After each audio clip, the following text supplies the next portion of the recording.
Welcome everybody back to another episode of Barbie Kong. I am so happy that you are here with me again today, and I hope that you are having a great week. It is hot in New York City right now, and it is trying to stay cool and beat the heat, so I hope that you are all doing that. It is definitely a steady stream of 90s here right now, so we are trying to deal with that. I am going to be headed to Canada tomorrow, but I will be back on Monday, so I will have new episodes for you then. And I just wanted to give you a little context of how I'm going to format things moving forward. I think I'm going to have one day of kind of an interview with someone, probably primarily in the beginning in the entertainment, industries, but hopefully we will branch out into other things and people after that. And the second day, I'm trying to do 2 times a week, which is a lot. If you are not aware of content creation, it is definitely difficult, but we're going to do it. So the second day is going to be kind of a chat, so kind of a community chat about a topic that might be about parenting. It might be about, something that I'm kind of thinking about. It might be an article. It might be maybe a case that's going on, something that's just on the kind of top of my mind on that week. So one episode will be an interview. The next episode will be more kind of a dissertation from myself. So if any of that interests you, please tune in. I will definitely try to keep it as informative as I possibly can on the days that I am just solo. And today we are actually going to dive into stages of development for children to babies 0 to adolescence, and we'll kind of give a little bit more context of how those stages go on as children get older. It's something that I think is interesting, not even if you aren't a parent, is to kind of understand how we not only develop through childhood, but then how that kind of continues on into our adulthood. As I mentioned in the first episode, there's information and data now that supports the fact that our childhood brain does not stop developing till 27. And that's something that I talk a lot about in the work that I do, because it's very, we think that when we were growing up, I think the people that are now in their 40s, so, growing up in the 80s, early 90s, there was definitely a different attitude and idea towards childhood development. I think it was really 18, you are on your own, you're either going to college or you're going to get a job and you're going to fend for yourself and you are going to make money. And a lot of people get married quite young, and there's no real, judgment that I want to have on any of that. I think that if you feel like you are ready for those things, you should do them. But I really strongly advocate that, the 20s really are part of the adolescent experience. And it is a time where there's so much new development that's happening, because you are on your own. You are kind of outside of the childhood home. You are, experiencing new things for the first time. You might be very far from your family. You might be, and I think there's a lot of impulsivity that happens within those years. And I think that that's very normal. I think that everybody kind of experiences that and finds their own way in it. But it is something where I think as we have this data and information, I think it's important for us to kind of think about how maybe those years aren't necessarily for launching into child rearing or family. And I say that because I think that, obviously having children is probably one of the biggest things that anybody will ever do in their life. And the preparation mentally, physically, and emotionally for that is, probably something that you're never going to actually have. But in an attempt to have that is, I think, something that we are able to do a little bit more freely now.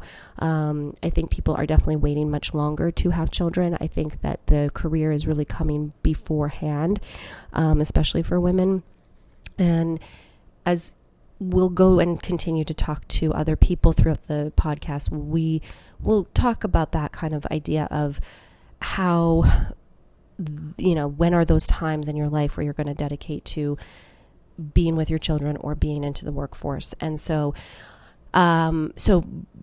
circling back to stages of development, I think it's important to understand them. And there's just some different theorists that we'll go over and talk about who kind of grandfathered these theories and these ideas of how children are supposed to kind of develop at certain paces. And obviously there's so many gray areas in that. And I think that, again, we have now a lot more technology and a lot more resources to kind of pinpoint certain things and help children in different ways and really allow them to flourish instead of suffer. I know that myself, I struggled a lot with math when I was growing up.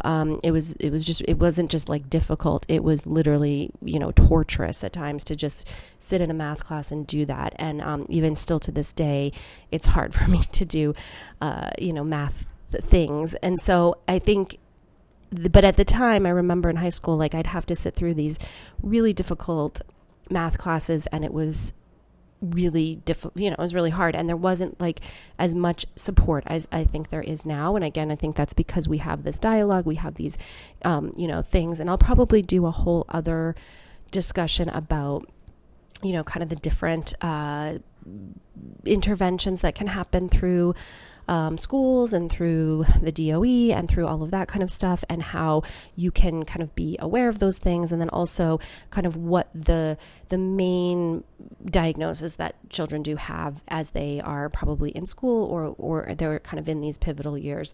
And again, this is all just information for yourself. If you don't find it interesting, you can skip to the next episode, which will be a little more fun when I interview people who are in different fields. So, but it is something that sometimes it's just good to have the knowledge and the education so that you can, best support in the way. And I also think that even into adulthood, it's interesting and it's important to kind of identify things that might be difficult. Maybe you have a part of a work that you have to do every day that's really challenging or difficult, and you can kind of step back and say, okay, what are the needs, what is something that might be helpful to me. So yeah, we're gonna get into, so this discussion is a little bit theoretical. It's gonna go a little bit more in depth, so it's if it interests you, you can definitely listen. And next week we will be back with a great actress named Amy Klewitz, and she's going to talk all about the play that she was just in, and we get into a lot of stuff about our inner child and about just how within this industry, and it kind of ties into childhood development, that you're always evolving and you're always changing, and we have to just meet ourselves where we are at, meaning it's not all going to happen at one time, and we have to really give ourselves that grace and that ability to know that it will all come together at some point. So I think what I will do now is just start the second part of this, which is going to be more the theoretical part. And again, if you have questions or anything, please put it in the show notes. And obviously I want definitely feedback or dialogue. I know I said narrative like 1,000 times in the first episode, and I'm continuing to work on that. It's hard to talk into the ether to no one, but I do feel like it's a constant work in progress. So hopefully this will be helpful to some people. And without further ado, I will give you the stages of childhood development and into adolescence. So what is development?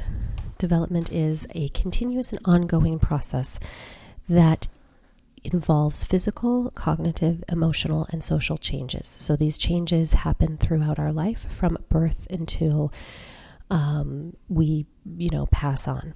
They can be influenced by genetics, environment, personal experiences, and they're a series of different patterns that happen throughout our lives, and they are going to continue to expand and continue to change as we go through each stage of chronological age and developmental ages. So today, as we are speaking, I encourage you to ask as many questions as you would like and to be as vocal as you would like, because there's a lot of information here. So development is a big part of our lives, and it's a big part of our children's lives. And it's good to have a basic understanding of where the theories lie and how that affects us as parents and educators. So it's very good to familiarize yourself with these. And again, you don't have to, there's lots and lots of books that are written about this. There's lots of information online, but this is just really a basic framework so that you can kind of have some basic ideas. So there's different types of development. Development can be divided into physical, intellectual, emotional, and social. So the physical is, obviously all of these areas we cover in school. So physical, we do advisory classes, we do health classes. Intellectual is obviously all the academic work that the children do throughout the school day. Emotional is the social emotional components of the and advisory and all of those lovely things. So those 4 domains is really something that we focus on within the educational process. So I'm just going to speak a little bit of just what development kind of is in a more in some different areas. So it's obviously lifelong. So there's no period of time that dominates development. So it's not like you stop developing at a specific age, or you get to a certain age and you start a whole new process of development. It is a constant kind of span. It's multi-dimensional, meaning that it's not just your mind, it's not just your body, it's not just a emotion part of you, it's all throughout us as humans. So that's really important to think about as we get into more of the theories. And it's multi-directional. So you want to think of development kind of as like an elastic band. And there's going to be times in your life that you're going to have an area of development that's going to be really, really like long. The elastic band is stretching. You're getting all of this, information and feedback, and you're learning.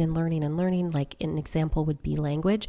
So if you are in an environment where you are learning a new language for the first time and you are, really, expanding that knowledge, that's going to be, a big directional pull for that area of your life. But it's not forever, right? So if we don't use that language, it's going to decrease and it will shrink back down. So that's just something to think about, because as we develop, we learn different skills, and those skill sets have to always be in flux and always have to be available. So development is just always the capacity to change. So it's something that, it's not stagnant. It's not going to stay the same all the time. You're going to have periods where you're going to be developing very quickly. There's going to be periods where you're developing not so quickly, but we are always, as humans, developing. So I'm going to direct you to our Piaget list here. So this is just something, the reason we're going to speak about Piaget and Erikson, who are the main theorists in childhood development. So Piaget is a Swiss psychologist, and he really focused on these specific stages of what childhood really is. So there's birth to 2 years, which is referred to as the sensorimotor stage, which is basically what it sounds like, the 5 senses. So it's the the sucking, the taste, smell, hearing, touch, and yes, I think I covered 5 of them. So because that's really all that we have when we're infants. We are learning about the environment, and this is how we learn through them. 2 to 6 years is pre-operational, so that is really the symbolic thinking. So this is the bulk of where language comes in. We're going to talk about where they should be developmentally with language in a little bit, but right now, just it's the idea of putting a symbol to a word, a word to a concept or an idea, and an idea to a sentence. 7 to 11 is going to be concrete operational, so that's where logic is going to come in. We understand that there's rules in the world, that we're not just floating through life, and there's no kind of ways that we have to behave or we have to interact with people. 12 years to adulthood is the formal operational stage, and that is going to be where we start to think more abstractly. Okay, so that's for Piaget, and then we'll move on to Erikson here, and these are the stages of psychosocial development. So the biggest thing with Erikson is that he was a German Jewish psychoanalyst, so his view was a little bit different. He kind of thought that each stage had duality. Each stage was a kind of an inner conflict between one concept concept versus another concept. And both of them are, whatever is more helpful, Piaget or Erikson, they're both basically both saying very similar things, but there's a little bit of a different approach. This kind of duality has led to other therapeutic, things that are happening right now. So, in like the therapies that we do now really started with Erikson. So, the ones that we're going to focus on today really are trust versus mistrust, autonomy versus shame and doubt, initiative versus guilt, and industry versus inferiority. So we'll get into this, what the specifics of all of those are in a minute. So before we move on to like the stages and how they kind of affect childhood development, I think it's just a really good idea to speak about types of age. So biological age is a person's age in terms of their biological health. So if you were to go to the doctor and they would give you a physical and they would tell you, okay, this is the age that you are actually at. Of course, as you get older, you would love that to be a younger age, but that is kind of where your body is reading at what age. So an example that a lot of kind of happens with students is, obviously sometimes they're going to develop physically more quickly or more, slowly than other students. Sometimes if a student is really, really tall, but they're, still at a younger age, that would be a great example of biological age. So, and it's just good to, remember this because, again, sometimes the physical is not always going to be associated with the internal. Psychological age is, how they kind of interact with the peers that they have, and how they are, treated with their peers, and how the environment affects them. So sometimes it could be something where, they think that they can do something faster than another student, but that's not, where they are psychologically. Peer pressure kind of plays into that, and that's really important to think about. So it just gives you an idea that age is really, we think of it as one way, and we think we have to be at a certain place in our life at certain ages, but really the research is showing that that's not really the case in a lot of circumstances. So infancy and early childhood. Okay, so now we're going to get into the really nitty gritty. So I'm going to kind of give you some examples for Piaget, some examples for Erikson, and some examples for literacy. So infancy and early childhood is a lot of motor skills, it's language acquisition, it's development of object permanence. And obviously, if anybody is unfamiliar with object permanence, it is when you when you're an infant or a child, you truly don't believe that something exists if you can't see it. So if you're playing peekaboo and the person goes behind the hand or behind the scarf and says peekaboo, the infant really believes when they cannot see the adult that the adult ceases to exist. So this is a concept that is really developed at this time. We see it a lot with separation. A lot of times when, kids at young ages separate from their caregivers, they believe that the caregiver is never going to be coming back, and that causes stress, it causes trauma, things like that. So, and similarly to, so for, it ties in with Erikson's stage, which is trust versus mistrust, and autonomy versus shame and doubt. So trust versus mistrust is basically that as infants, we need our caregivers. We need somebody who is guiding us through life, or else it would not function. So we are constantly in this trust versus mistrust with our caregiver. Are they going to be there? Are they going to feed me? Are they going to, give me the things I need?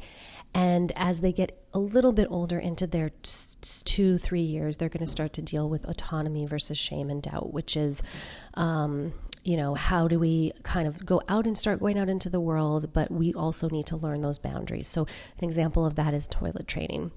We know that we have to do this. We can't just have diapers forever. We have to learn how to do this skill, and that is sometimes more difficult for children. So that, and then for Piaget, it's in sensory motor and pre-operational stage. So the sensory motor is really just the 5 senses. So they're using that to learn, and pre-operational is starting to, see things symbolically. They're starting to put language together. And in terms of literacy, we're at a pre-alphabetical stage. So a great example of this is when they start to see logos that might have a word on them. So for example, Starbucks, and they start saying Starbucks, they're not actually reading Starbucks. They are, seeing that this is a symbol that is associated with something that mommy's saying, let's go to Starbucks every morning. And they're starting to put the symbol with the word. So that's the beginning of reading, but it's not quite reading yet. So, and also at this stage, there's the partial alphabetical phase where they're kind of learning that like a letter is associated with a word. So you might have a P that is associated with puppy, but they might think that every P they see, that's going to mean puppy. So they're starting to kind of put letters to certain words, but again, it's more symbolic and figurative versus actually learning the sounds and the decoding and all of that. So that's kind of happening between first grade and second grade. So now we're going to shift into middle school. So middle school days, okay? The children are coming in. This is the time where they're really in the bulk of their academic learning. This is pivotal, formative years, first grade to fifth grade, where this concrete operational thinking is starting. That's the Piaget stage. And it's what is that exactly? It is learning that things have a logic, that it's not just, we're not just making up rules. So one thing an example that is always given is the concept of conservation, which is where if you had a tall glass and a short glass next to each other and put the same amount of water in each of them, a child would think that there's more water in the tall glass. But through concrete operational phase, they start to realize that it's the same amount of water. It's a bit of an abstract example, but it gives you the idea that we're pulling away from the kind of, generalizations of things and getting more specific. In this stage of Erikson's phase, it's industry versus inferiority, which is this idea of achievement and failure. And the reason that it comes up in this particular time frame is that students and children are learning how to be autonomous with their education. They're learning how to be, they're learning how to do things, on their own. An example would be homework and studying. So they're learning that, there's a natural consequence if we don't do our homework. There's a natural consequence if we don't necessarily study for the test. And that is something that's really kind of profound in this stage. In terms of literacy, they're at a full alphabetical phase. So they're doing decoding letters, they're doing sound recognition, they're blending sounds together, blending words together. So this is really in the bulk of that they are learning to read, essentially. In adolescence, we're going to move to adolescence. So the best part of adolescence that I love so much is when it says the social turmoil, because it really is that kind of phase of this. So we've gotten to learn how to, integrate ourselves into the world. We're learning how to be more autonomous in the world, and now we're learning how to question the world.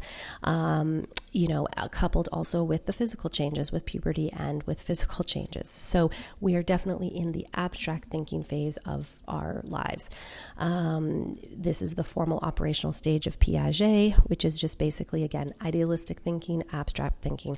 We now understand that 2 + 2 = 4, but why does that happen? Why? Who said that? How did they say it? Why is this the way it is?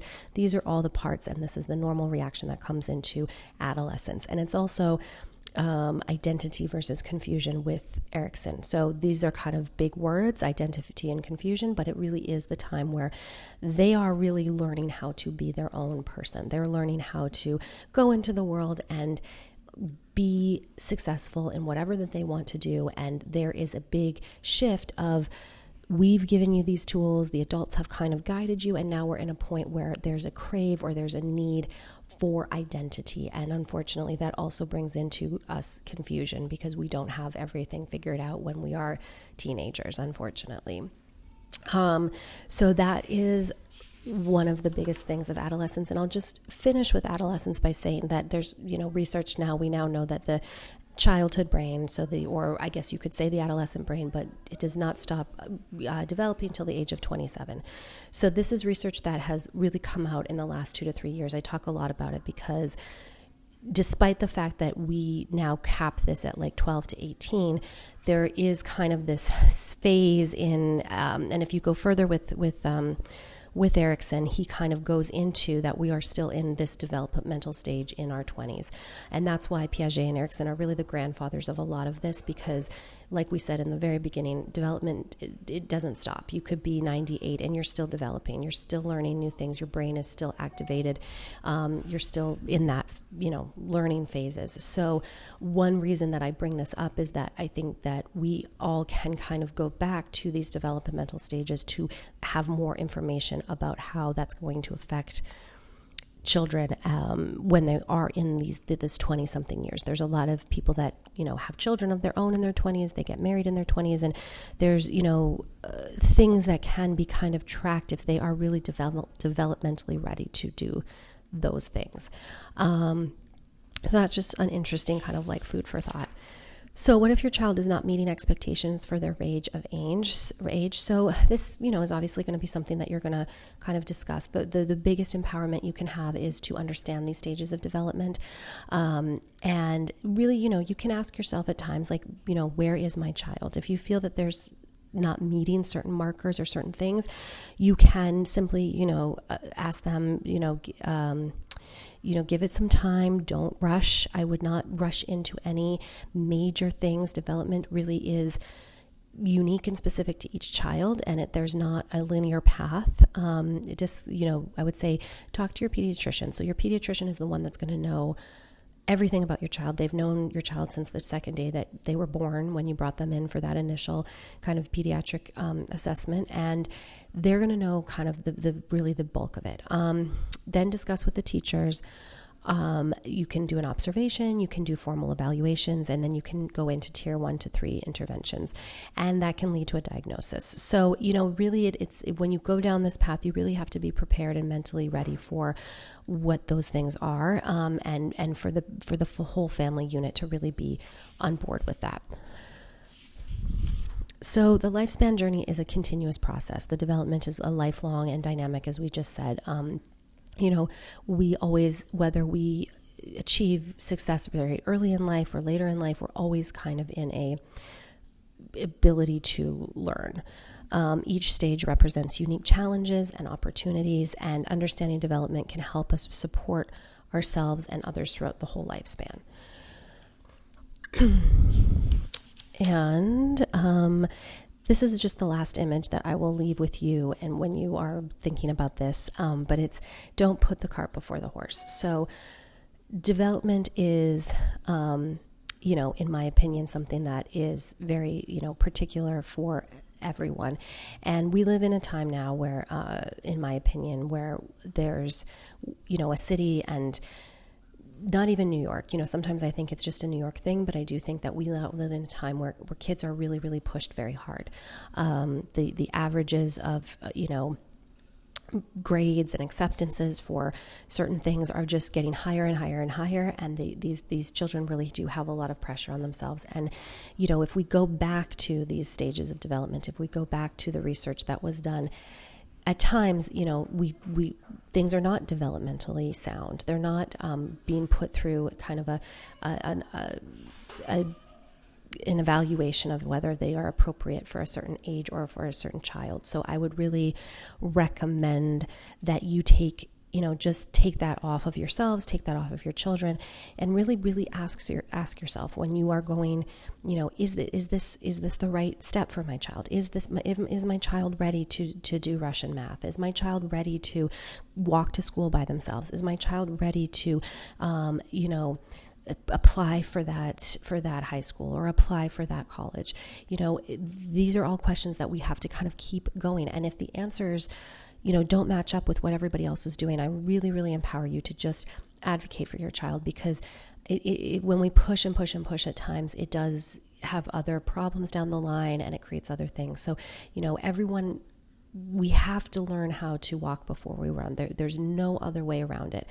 And, that's probably the easiest example, but there's a lot of other things that we can kind of put into that. We need to give ourselves grace and time. And now that we, as societies and everything, we're living longer, a lot of times, a lot of this stuff was done when, they didn't have a lot of modern medicine, and we didn't have a long lifespan, that was much shorter. So now we know that even midlife is much later than most people might have thought it was.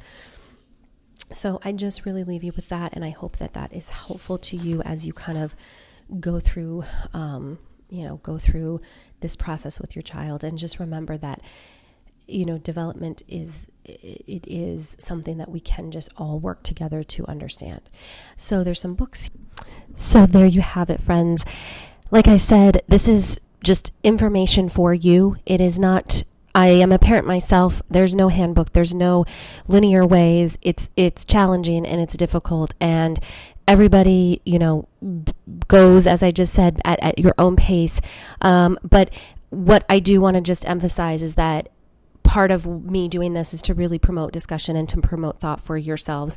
And it's just information that I've garnered and learned over the last 3 years. And it's just something that I want to offer so that there's, if it's helpful, it's helpful. If it's not, just leave it. And I will get always back to funner things. I know that was a little bit of a lot of information, but as I said, I think that the most important thing, and I will return to this over and over, and I say it to myself, and I say it to, my husband, and that we really have to just listen to our children and try to advocate for them as best that we can. And, I really also just want to emphasize, I am not a perfect parent. I make mistakes. I have, it is the hardest job that I've ever had. It's, there's good days and bad days. I'm grateful that I have a partner. I'm grateful that I have a very, very supportive family and a community that helps me. And, hopefully we will have some of them on to discuss all of